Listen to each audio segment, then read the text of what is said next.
کهنسالترین فرد در آذربایجان شبکی آخوندووا 111 سال است.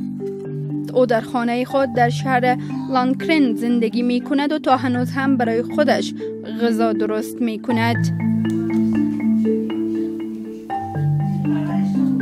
من yaxşı yoldaşım saxlayır.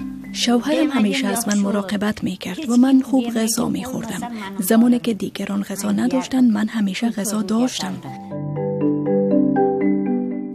زمانی که شبکی در سال 1905 میلادی تولد شد، آذربایجان بخشی از امپراتوری روسیه بود. شبکی در دوران انقلاب بلشویک ها یک دختر جوان بود.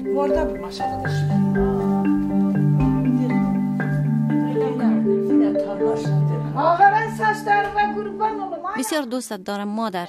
موهای شما در بزرگ شدن ما سفید شد. مشوره شبکی برای زندگی طولانی و صحتمند چیست؟